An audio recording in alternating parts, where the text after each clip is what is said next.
Hola, yo soy Gabriela. Haré un gran esfuerzo por contar mi historia sin llorar y sin desmayarme después que la historia de Carlota me destruyó. Pero bueno, allá voy.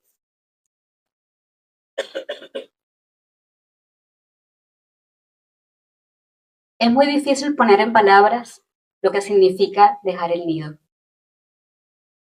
Es un complejo de cosas que solo se viven dentro de quien despierta cada mañana con la certeza de todo lo que desconoce. Decidir venir a España no fue fácil ni rápido. Me tomó más o menos 10 años decir, ya no aguanto más. 10 años en los que intentó seducirme la idea de dejarlo todo atrás, de volar lejos, de empezar de cero. 10 años en los que a pesar de los desengaños amorosos, políticos, económicos, profesionales, a pesar de las luchas cotidianas hasta por lo más elemental, siempre hubo algo que supo retenerme. El amor.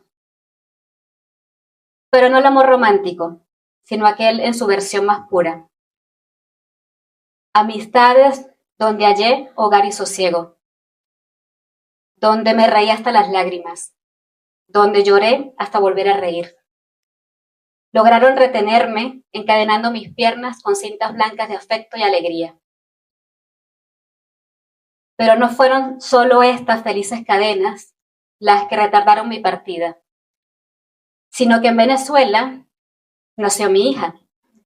No una hija de carne y hueso, sino la Pulingerie, mi proyecto. Un proyecto de diseño y confección de lencería femenina que levantó y sostuvo este pequeño cuerpo, solo. Di todo por mi hija que amaba tanto.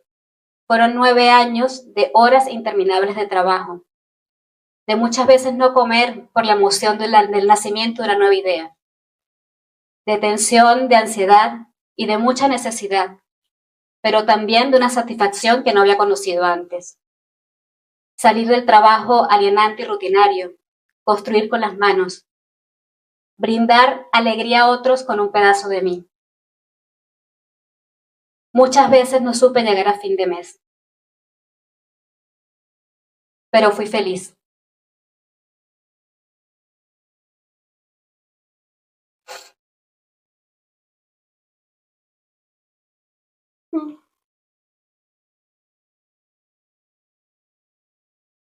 Yo en Caracas no caminaba, yo levitaba.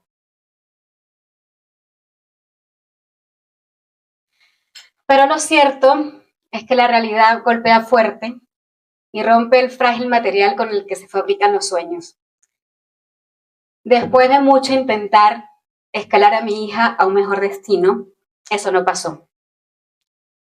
La crisis venezolana de la que todo el mundo escucha hablar es una realidad punzante que, para nuestra desgracia, algunos vivimos con la piel. Es una crisis que trastoca tu vida entera, te agota sueños y separa vínculos.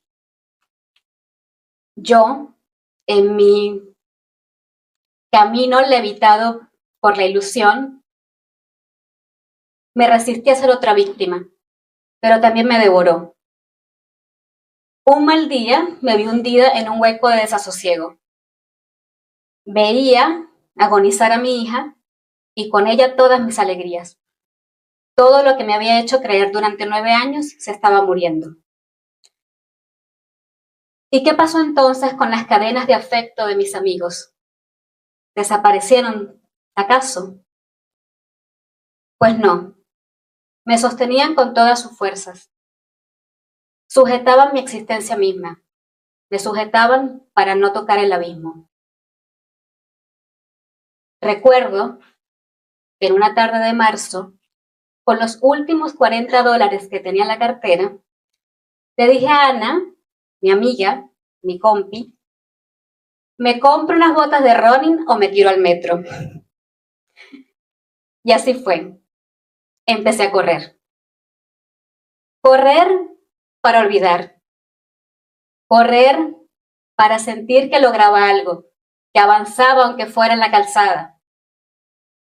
Correr para recordar cuánto me gustaba la luz, el color, el olor de Caracas. Ese amor tóxico que me escupió después de 15 años de idilio. Ya no levitaba, corría.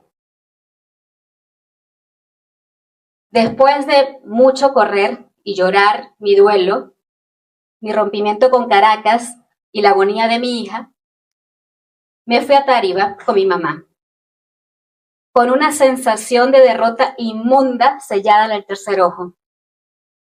Me ahogaban pensamientos recurrentes de lo efímera, coño de madre y sin sentido que era la vida. Creía que mi existencia había perdido propósito. ¿De qué servía soñar y dar todo de ti si al final no conseguirías nada?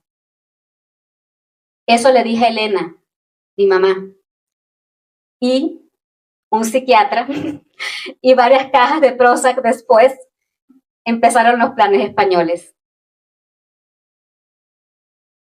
El primer paso dentro de esos planes era nada más y nada menos que aterrizar en la sala de asilo de Barajas. Este capítulo fue orquestado con una amiga gallega que era buena conocedora del tema, la cual me asesoró hasta los más mínimos detalles. Dentro de las miles de recomendaciones que me dio, hubo una en particular que se me quedó clavada en el corcho de mi memoria. Me dijo: estarás en condiciones infrahumanas, pero te ahorrarás un año de trámites. Tú piensa en las cervezas que estaré enfriando en la nevera y en la cena que te espera en Madrid. Mi vuelo, desde Caracas hasta la sala de asilo, fue el más tenso de mi existencia. Empezó bajando a Maiquetía con dos de mis mejores amigos, los cuales estaban muy felices y optimistas o fingían estarlo, mientras yo me esforzaba tremendamente en reír con una bola de lágrimas atragantada en el pecho.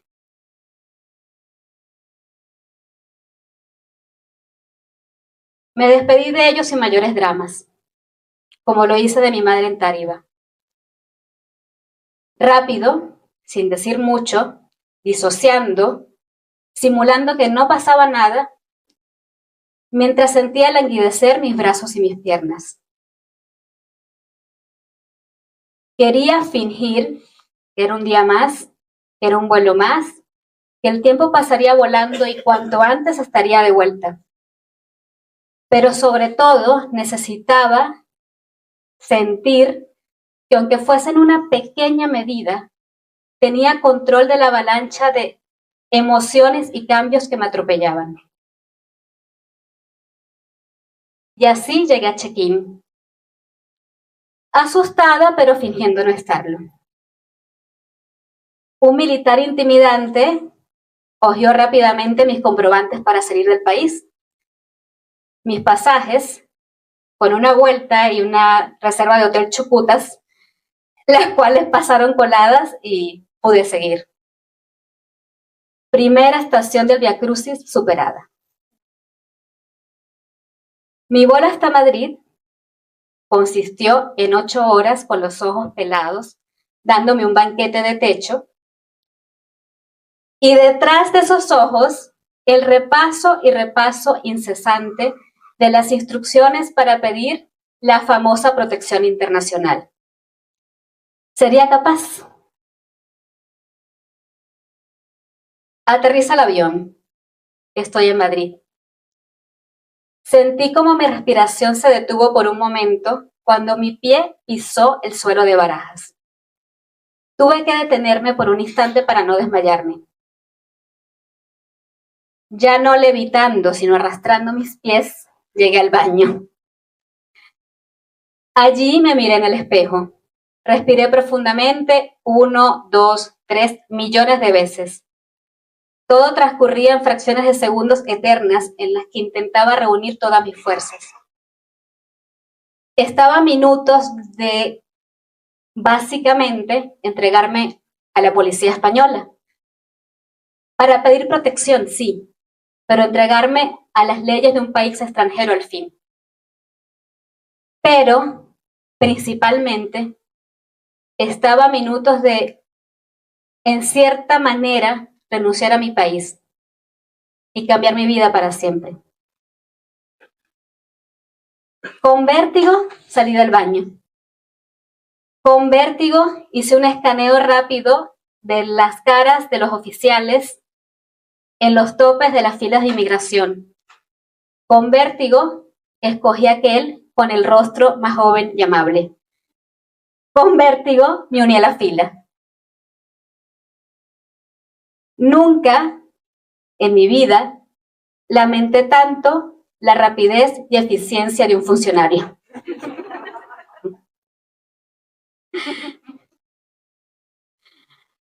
Avancé estrepitosamente dentro del mar de gente y antes de lo pensado, estaba frente a aquel rostro joven y amable. La boca dentro de ese rostro se movió mecánicamente y escuché. Motivo de viaje.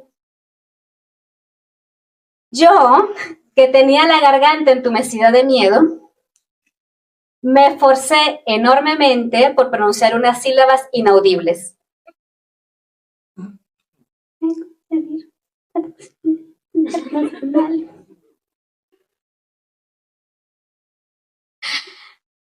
Inaudibles fueron a tal punto que el oficial tuvo que hacer un gesto extravagante, sacando gran parte de su torso fuera del cubículo para acercar su rostro joven y amable hacia mí y decir, ¿qué?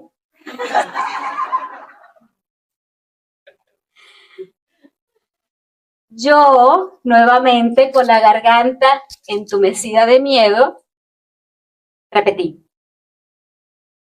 Vengo a pedir protección internacional. Quiero que me lleve a la sala de asilo. La boca, dentro del rostro joven y amable, respondió, vale.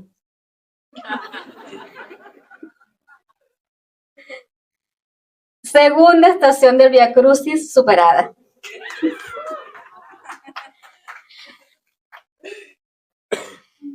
Y el Vía Crucis siguió y sigue, con una larga lista de anhelos esperando su turno para ser cumplidos. Mi camino aquí, como el de la mayoría de los migrantes, no ha sido fácil. Dentro de sus capítulos incluye sala de asilo, llanto, nostalgia a mares, despecho, cansancio, nostalgia a mares, trabajos precarios, maltratos y nostalgia a mares. Pero confieso que he vivido y que no todo ha sido el culebrón de las 9. Aunque los domingos haga mi pequeño ridículo privado llorando mientras escucho la viuda millonaria, aunque el sonido de las bicis ya no anuncie la llegada de algún amigo, aún así he ido coleccionando alegrías, viajes, amores, risas y he superado miedos. ¿Estoy bien? Sí. Definitivamente sí. He sido presa de la calidez y la fraternidad humana.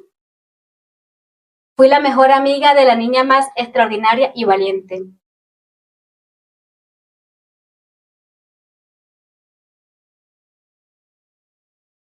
Comparto vida con un ser magnífico al que amo y me ama, con flores en el balcón y un gato, un hijo felino. Odio mi trabajo. Sí. Me deprime eso también.